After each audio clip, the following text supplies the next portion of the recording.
선생님과 지금 대화 나누고 있는데, 근데 이렇게 선생님의 생각을 들어보니까 어떻게 보면 이번 상황에 대해서는 명확한 확고한 정치적 판단을 갖고 계신데, 최근에 네. 본인을 사칭한 글이 또 돌아다녀가지고 곤욕을 치르셨더라고요. 이게 말도 안 되는 것은요.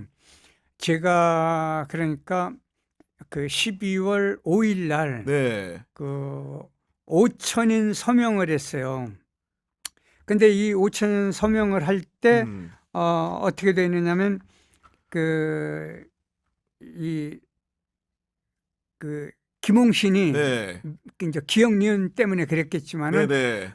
6명 김홍신의 6명 음. 외에 그 5천여 명이 말하자면 윤석열 퇴진을 주장을 했거든요. 네. 그렇게 하고 나서 저는 이제 9일날 밤 늦게 법륜 스님하고 필리핀 민다나오 봉사활동을 갔어요. 근데 산악지대는 이렇게 그 전화 워낙 연락이 넓은 못 땅이고 닿죠. 절대 예. 안 돼요. 근데 이제 저 떠나고 난 뒤에 이게 막 제가 말하자면 이제 탄핵 찬성한 것처럼 이게 그러니까. 글이 돌았는데 저는 이제 12일 날 밤에 알았어요. 뒤늦게. 예, 뒤늦게. 그리고 13일 날 하산한 뒤에 비로소 알았어요. 그 야. 글을 읽어보니까 뭐 말도 아니고 엄청나게 도는 거예요. 그래서 제가 이제 13일 날 밤에 그 후배들하고 통화를 한 뒤에 네. 연합뉴스 그 국장님하고 통화를 했어요. 그러니까 그분이 이제 그 14일 날 아침에 연합뉴스에 이게 나왔어요. 보도를 내주신 거군요. 보도가 네. 나는 바람에 이제 김홍신이가 쓰지 않았다. 네. 이렇게 이제 널리 알려진 것이죠.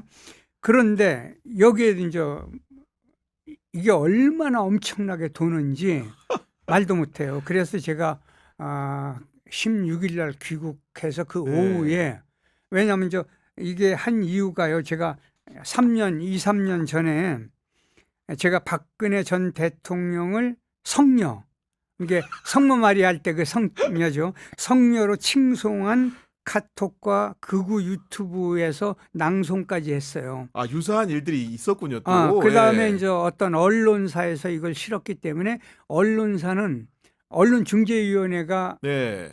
나서면은 이게 이제 사과가 맞습니다. 되고 내려요. 네.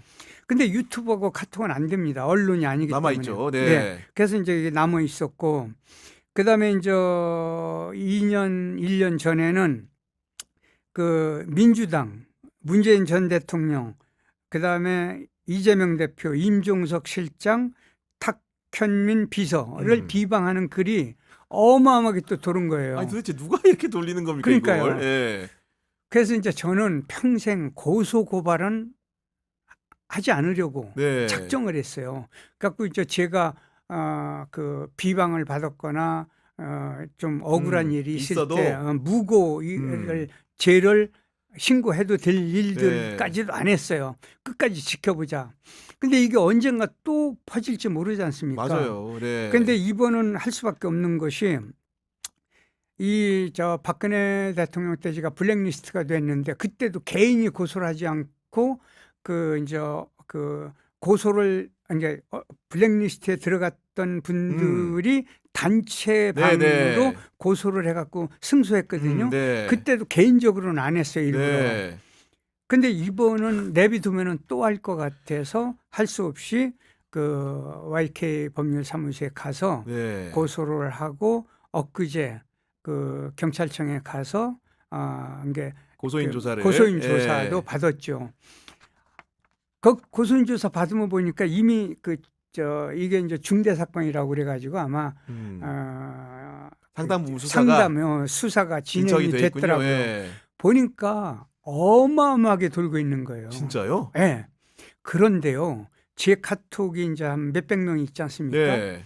그 안에 제가 13일 날, 이게 12월 작년 13일 날 이게 내가 안 쓴 글이고 이게 퍼지면은 그냥 두지 않겠다. 이렇게 미리 막 했는데도 이게 어마어마하게 돌아요.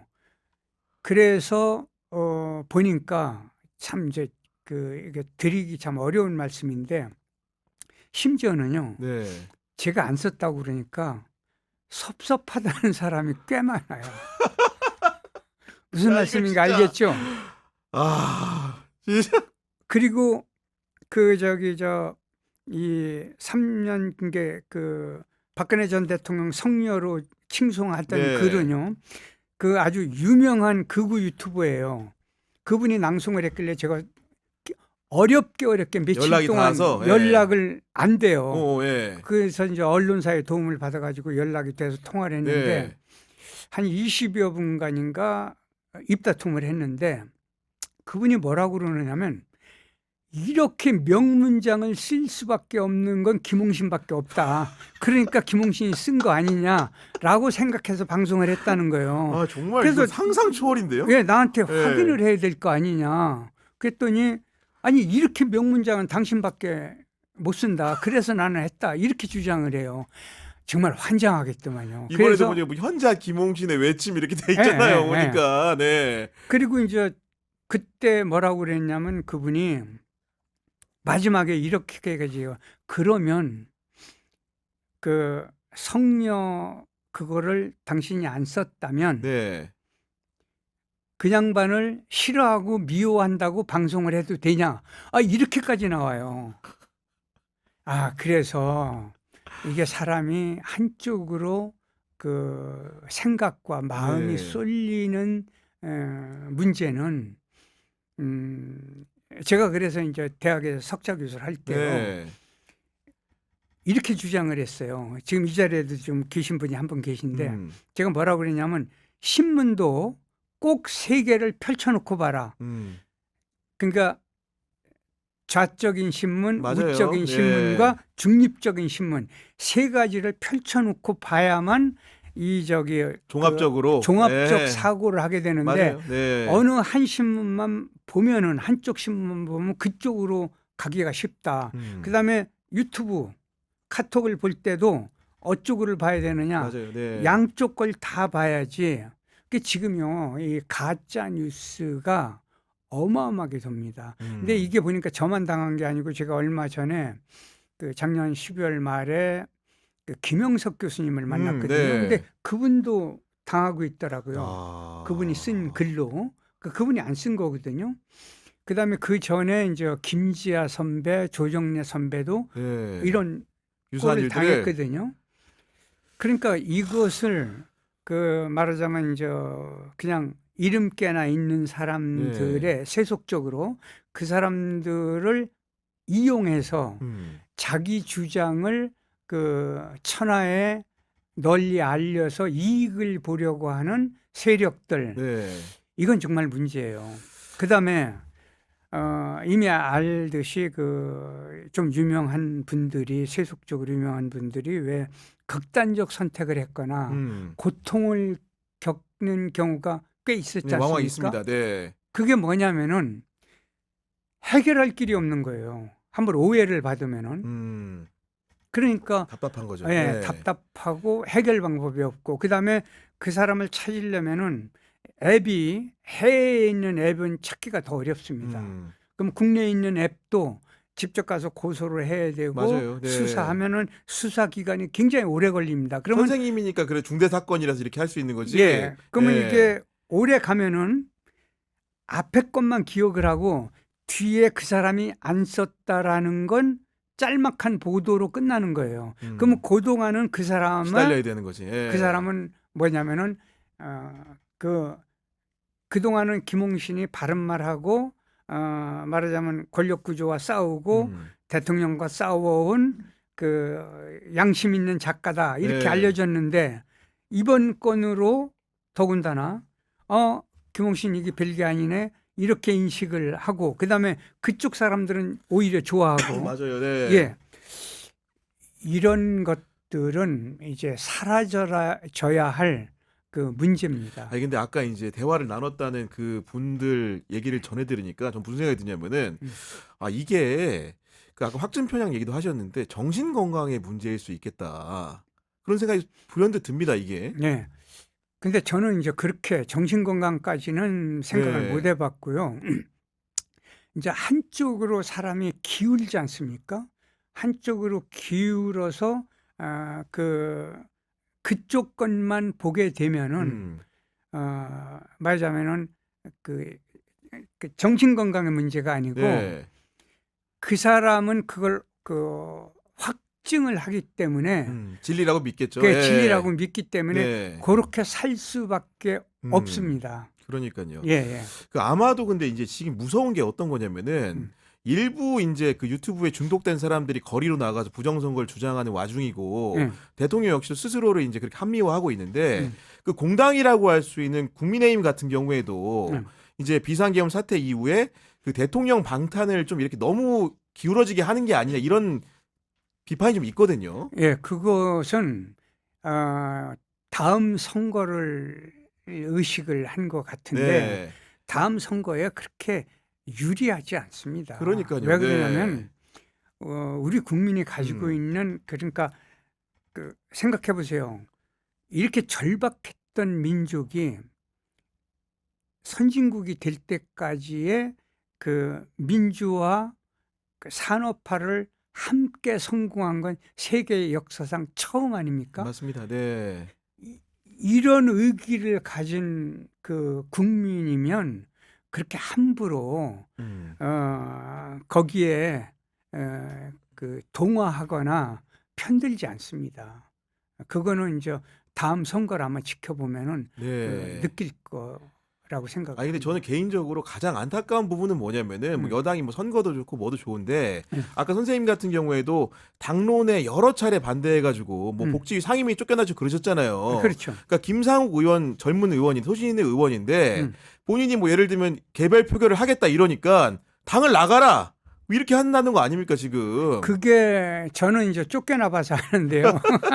저는 당원권 정지까지 당했지 않습니까? 네. 그래갖고 제가 2003년 12월 10날 정기국회 끝나는 날 마지막 국회에서 사직을 했어요. 6개월 남겨놓고. 네. 왜? 제 의식과 맞지 않는 정당이었기 정당이니까, 때문에 네. 사직을 했는데 그때 사람들이 바보라고 그랬어요. 근데 지나고 나니까 제가 현명했던 거거든요. 그러니까 이게요.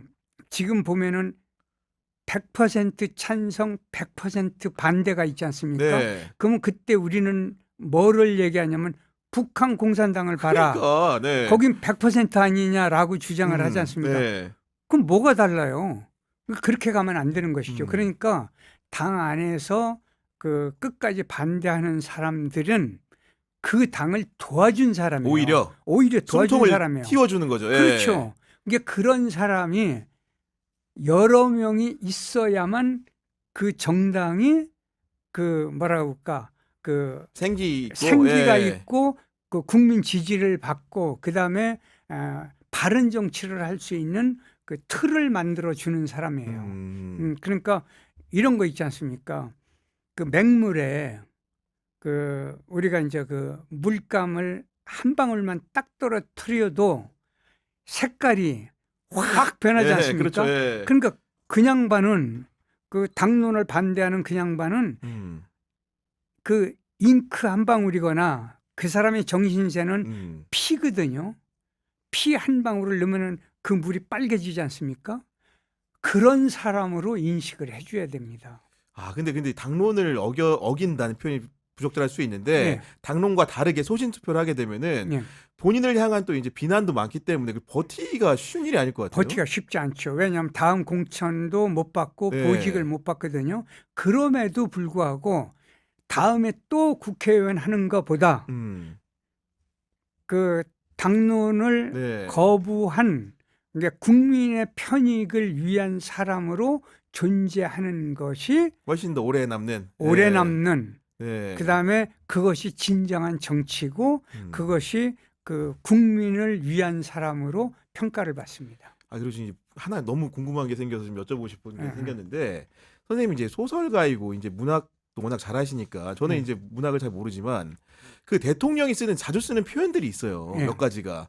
예를 들면 이 담화를 하는 과정에서 전 눈여겨봤던 게 조폭 나라 그리고 예를 들면 그 마약 천국 이런 표현을 쓰는데 이게 통상적으로 이제 저도 이제 성인입니다만은 그런 표현을 물론 수사기관에 근무했다는 특성이 있습니다만은 그걸 국민들한테 들으라고 하는 얘기인데 그런 표현들이 굉장히 거슬리거든요. 거슬리는 정도가 아니고 네. 그런 표현을 대통령은 쓰면 안 돼요.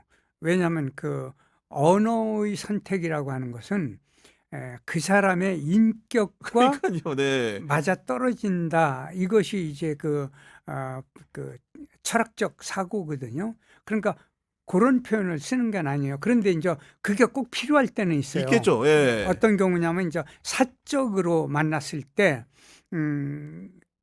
말하자면 이제 한 잔 술을 하면서 그런 표현을 쓸 수는 네네. 있어요. 그러나 공적으로 국민을 상대할 때는 그런 표현을 쓰면 안 되죠. 그걸 좀 포장할 수 있는 그 우리말이 얼마나 다양합니까? 네. 그런 걸 썼어야 되는 거예요. 그러니까 그 바람에 이번에 보면은 말하자면은 보편적 이해력, 네. 그다음에 판단력, 그다음에 사리분별의 상식적 그 분별력, 그다음에 한 나라의 대통령으로서는 법을 지켜야 되는 그 공정성, 그 윤리와 도덕적 가치, 이것을 생각했다면 이런 일이 안 일어나거든요. 네. 그래서 이제 백성이, 그러니까 백성의 회초리, 그다음에 역사의 곤장, 이걸 맞을 수밖에 없죠. 네. 그리고 하나 더 여쭤본 분은 그 옛날에 성조기를 이렇게 든다는 게 일부 이제 그 극우적인 집회에서 하는 얘기들을 두고 하는 건데, 특히 이제 좀 탄핵을 반대하는 입장에서는 성조기를 흔드는데, 그게 옛날에 저는 생각해 보면 이제 냉전 반공 질서 이런 틀내에서는 이제 예전에 그렇게 이해가 되다가 요즘 그 행위들이 더 그런 걸 초월한 약간 그로테스크하게 느껴지거든요. 예. 그 왜 자꾸 성조기를 들까? 뭘 안심이 될까요? 그걸 들으면? 글쎄 태극기만 들었으면은 네. 좀 더 많은 사람들의 호응이 있었을 거라 이렇게 이제 그 이야기하는 분들도 계세요. 근데 이제 성조기를 들고 나오니까 조금 엉뚱해 보이는 느낌은 좀 있어요. 네. 그러려면 이제 말하자면 그 정치적으로 보면은, 그다음에 그 경제 상황으로 보면은 큰 힘이 지금 그 우리가 국방은 미국, 그렇죠. 경제는 네. 중국에 네. 의존하고 있지 않습니까? 그렇다면은 아마 그 큰 힘에 관한 어떤 그 호의적 관점, 그다음에 우리가 이제 6.25 전쟁을 겪으면서 도움을 받았지 않습니까? 그런 것을 융합하는 그 정략적 사고가 아니었나. 네. 그런 게 이제 나쁘다고 얘기는 할 수는 없지만은 그런 정략적 사고로 이게 좀 더 많은 사람의 호응을 얻어내기 위한 방법론이 아니었나, 이런 네. 생각이 듭니다. 그리고 종교라는 게 사실은 우리가 완불했던 시대에 위안도 주고, 그리고 사회적 민주화에도 사실은 굉장히 큰 영향을 끼쳤잖아요. 예. 그런 부분들이 많은데, 그 예를 들면 지금 정광훈 목사 같은 경우에는 예. 뭐 자유통일당이라는 당도 만들었고, 그 제가 그분에 대해서 사실은 낱낱이 개인사는 모르지만 정상적인 종교인 같지는 않거든요. 예. 그러니까 이제 그 종교는요, 가장 중요한 게 뭐냐면 그 백성의 정신적 위안과, 그다음에 미래에 관한 그 믿음, 그다음에 그 화합과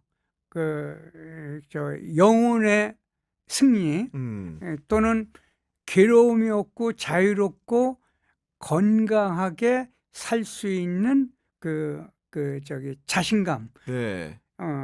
그다음에 이제 종교적 신념이라고 하는 것들은 이제 미래에 내 인생에 보장받는다는 위로, 이런 걸 이렇게 함축하고 있는 거거든요. 그렇습니다. 네. 예, 그래서 통상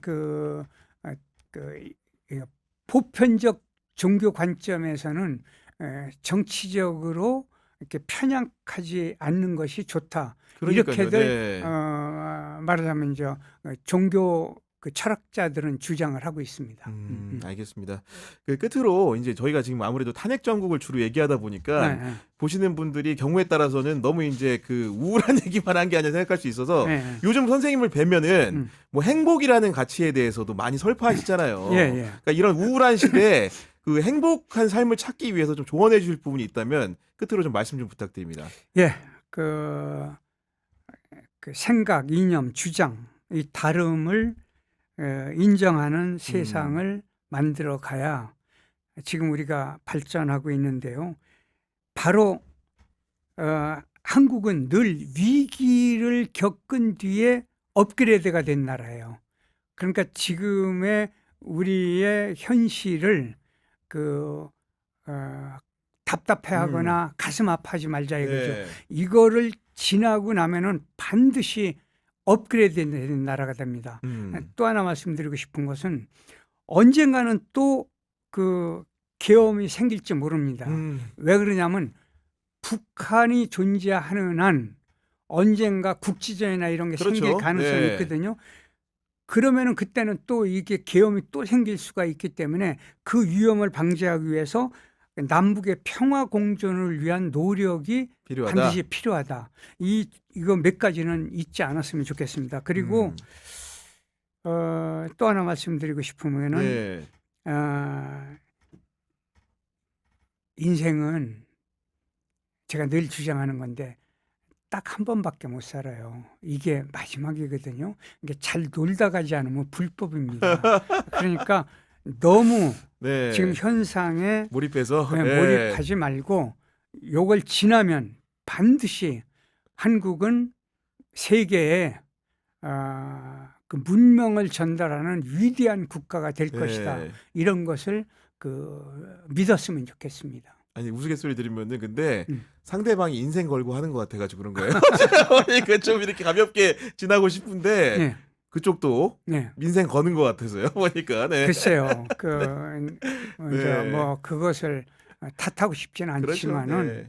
이게 온건한 정신사를 갖는 네. 거 그것이 현명한 방법이다 이렇게 주장을 하고요. 그다음에 이제 정말로 끝으로 좀 드리고 싶은 말씀은 제가 네. 히말라야 14봉을 안나푸르나를 네. 갔을 때 봤거든요. 그 14봉을 보면서 경탄을 했거든요. 그때 제가 거기서 한 얘기가 있어요.